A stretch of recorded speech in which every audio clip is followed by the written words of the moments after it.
Hi, welcome to Coffee with Kimchi. And today that time is going to be about sleeping in Korea. The challenges that I've had, the surprises that I've had. Before I moved here, I didn't really think much about sleeping.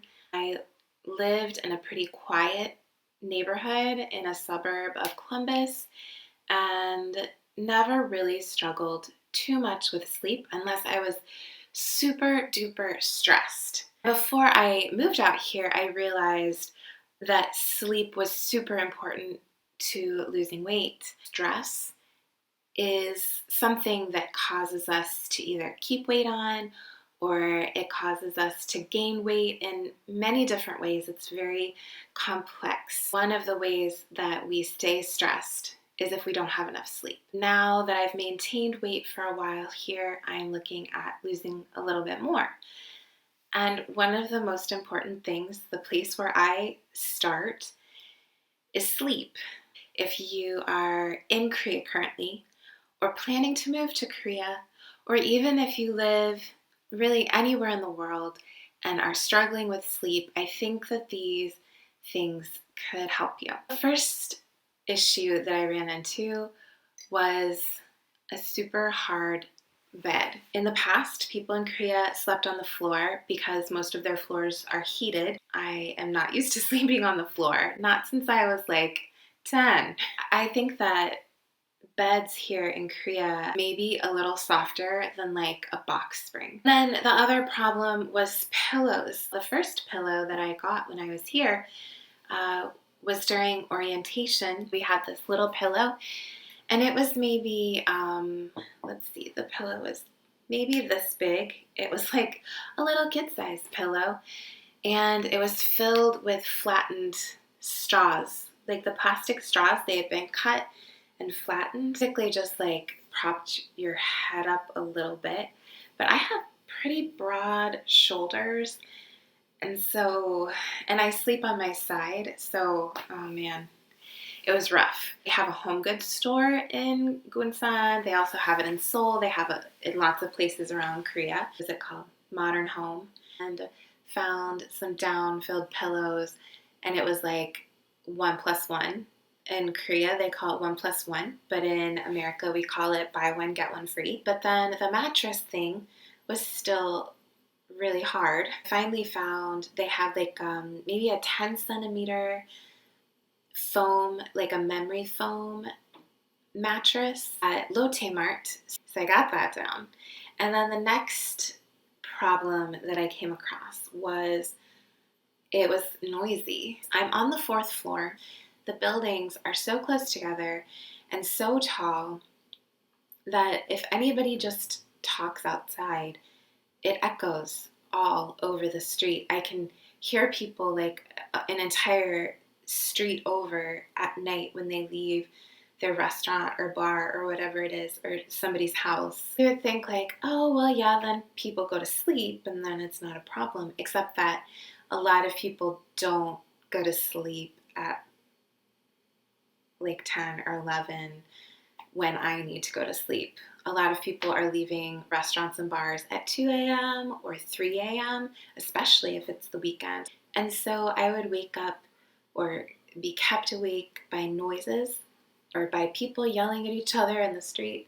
Not in a mean way, just like goofing off and stuff, you know, like when you've been drinking just a little too much, that kind of thing, or a lot too much. I can hear my neighbors when they come home opening the cabinets and things and talking to each other.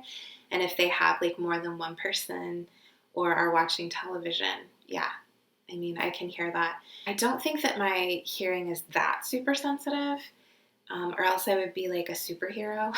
Things that help me with that. I had this app, this one right here, Relax Melodies. It looks like this when you open it, and you can choose any of these sounds in any combination, and it has like lots of screens, so many sounds. Sometimes I'll have like ocean sounds, and sometimes I'll have like rainy sounds, thunderstorms and things like that. Thunderstorms and rain, that's my night jam. There's this other app that I use for sleep as well because I got into like a really bad habit my body just naturally started to wake up at like 3:30 in the morning. I have this app that one of my friends started using it and loved it, called Headspace. It's a meditation app, and this is teaching me how to relax during the day. You listen to this during the day, and then there's an app in singles called Sleeping, and you can just click on that.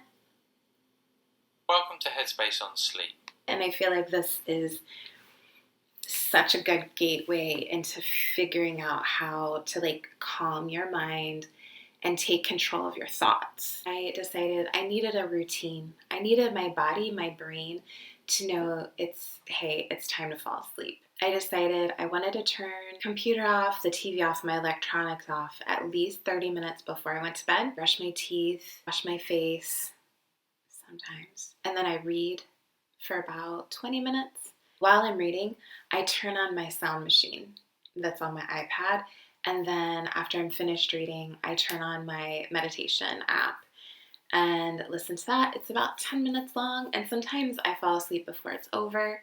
Sometimes I fall asleep right after. I also started to make sure that I was getting enough exercise, because if I am not walking enough during my day and getting in the exercise that I need to wear my body out to kind of make myself tired, then yeah, I don't fall asleep when I need to. I didn't change all of these things at once. First, I figured out my bed situation and my pillow situation. And then I figured out the noise situation. And then I figured out I need exercise. Then I moved on to, okay, let me focus on staying asleep, not just falling asleep, but staying asleep.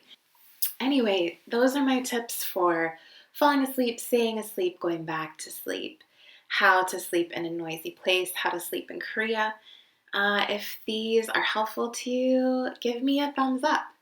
And if you have any other sleeping tips, or if any of these things, if you try any of them and they've worked for you, let me know in the comments down below. Do me a favor, click the subscribe button below. I will see you guys later.